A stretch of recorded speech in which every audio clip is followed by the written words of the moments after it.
Chapter 1. The Weight of Fear. Ethan sat in his small apartment, staring out the window as the wind howled against the glass. The world outside seemed chaotic, filled with uncertainty. He had been battling a deep sense of fear for weeks. It wasn't the usual type of anxiety people experienced over work or family, but heavy, persistent fear that gripped his heart without warning. It was as if he was constantly bracing himself for something terrible, something he couldn't quite define. At the age of 35, Ethan had built a successful career. He had a decent job, a steady income, and a circle of friends who cared about him. On the surface, everything seemed fine, but inside he felt empty. The constant anxiety began to wear him down, and he felt like he was sinking into a pit with no way out. One night, as he lay in bed, unable to sleep, his thoughts grew darker. What if something bad happened to me? What if I'm not prepared for what's coming? These questions echoed in his mind, amplifying the sense of dread. He longed for peace, for reassurance, but the noise in his head was overwhelming. In the midst of his restless thoughts, Ethan remembered something his grandmother had told him years ago when he was a child. She often quoted Psalm 91, a scripture that spoke of God's protection and refuge. He who dwells in the secret place of the Most High shall abide under the shadow of the Almighty. Ethan couldn't help but feel a strange stirring in his chest as he recalled those words. He had always dismissed them as something comforting, but now, in his time of fear, they seemed more real than ever. He closed his eyes and whispered the words softly to himself. He who dwells in the secret place of the Most High. He didn't know why, but those words made him feel a little less afraid, as if something greater than his own fears was watching over him. Maybe, just maybe, there was a refuge for him in this overwhelming world. I invite you to be part of this journey of faith and transformation. Subscribe to the channel now, hit the bell, and never miss another video. Here, we share not only words but experiences that connect us with the divine and strengthen us to overcome any challenge. Your presence means so much to us, and together, we can grow in faith and trust. Join us. Don't walk alone. We're here to walk this path with you. Chapter 2. The Call to Trust. The next day, Ethan felt a strange sense of calm that he hadn't experienced in a long time. He woke up feeling less burdened, as though a weight had been lifted from his shoulders. He went about his morning routine with more ease, but the fear still lingered in the background, waiting to pounce. He decided to take a walk in the park, hoping that the fresh air would clear his mind. As he strolled down the path, his thoughts kept returning to the same verse from Psalm 91. The words felt almost like a promise, but he wasn't sure if he was ready to believe them completely. As he walked, he passed a small bench under a tree and noticed an elderly man sitting there, reading a worn Bible. Something about the man's calm demeanor caught Ethan's attention. It was as if he exuded peace, and it intrigued him. Ethan sat down on the other side of the bench, unsure what to say, but the man looked up and smiled warmly. "You seem troubled, young man," the elderly man said gently. "What's on your mind?" Ethan hesitated. It wasn't like him to open up to strangers, but there was something about the man's presence that felt safe. "I've been struggling with a lot of fear lately," he confessed. "I don't know why, but it feels like something bad is always just around the corner."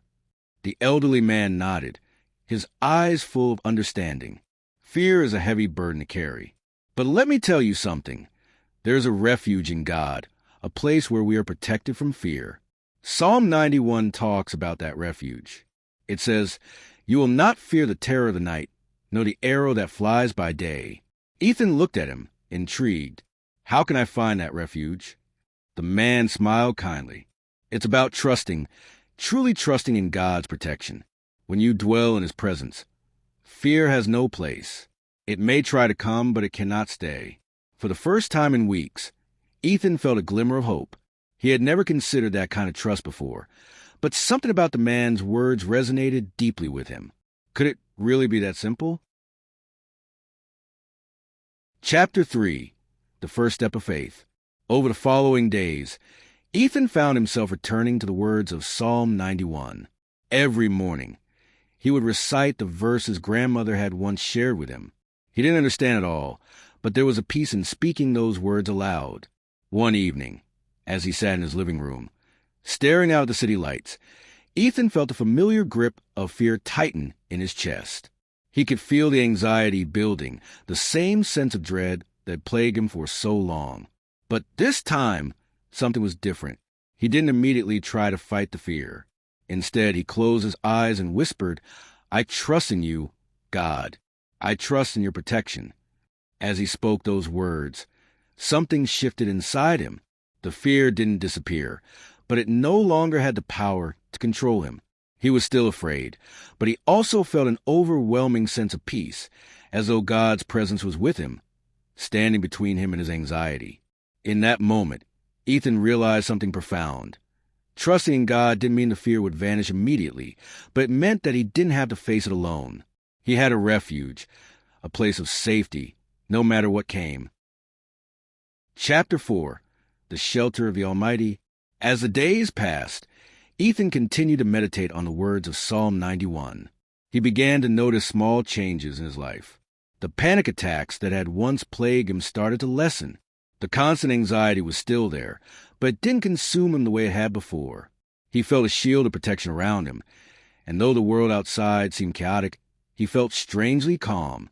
One afternoon, Ethan was walking through the city when he was approached by a friend, Sarah, who had been through her own struggles with mental health.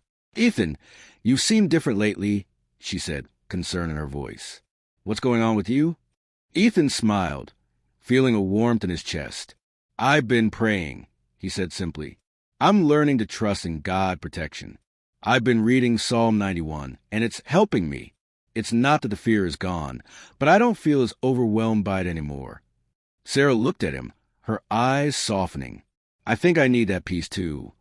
In that moment, Ethan realized that the refuge he had found was not just for him.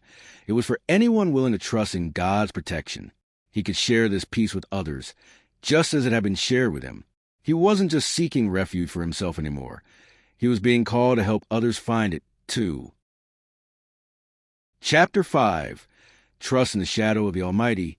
As weeks passed, Ethan found himself increasingly at peace, even during the most difficult moments. His fears were still there, but they no longer ruled him. He had learned to trust God's protection, knowing that he would shelter him, just as Psalm 91 promised. One day, as Ethan walked to the park, he noticed an elderly woman sitting on a bench, looking lost and alone. He sat beside her and struck up a conversation. The woman shared that she had recently lost her husband and was feeling overwhelmed with grief. "I don't know where to turn," she said, her voice trembling. "The world feels so dark." Ethan took a deep breath. "I understand how you feel," he said gently. "I've been through a lot of fear and anxiety myself, but I found comfort in Psalm 91. It says that God will protect us and be with us, no matter what. You don't have to face this alone." The woman looked at him, a glimmer of hope appearing in her eyes. "I've heard those words before," she said softly, "but I never really understood them." Ethan smiled. "Let me share them with you. He who dwells in the secret place of the Most High shall abide under the shadow of the Almighty." As they recited the words together, the woman's eyes filled with tears, but there was a sense of peace beginning to wash over her. Ethan knew that in that moment, both of them had found refuge in God's promised protection. Chapter 6. A Life Transformed by Faith. Ethan's life continued to change as he leaned more and more into God's protection. His fears no longer controlled him, and he was able to approach life with a sense of peace that had previously been unattainable. Every day, he prayed and meditated on Psalm 91, trusting that God would continue to shield him from harm. The challenges of life still came, but now he faced them with the confidence that he was never alone. God was his refuge and his fortress. One evening, as Ethan stood by his window, watching the sunset, he felt an overwhelming sense of gratitude. He had gone from living in fear to living in faith. His heart was at peace, and he knew that no matter what the future held, God would continue to protect him, as promised in Psalm 91.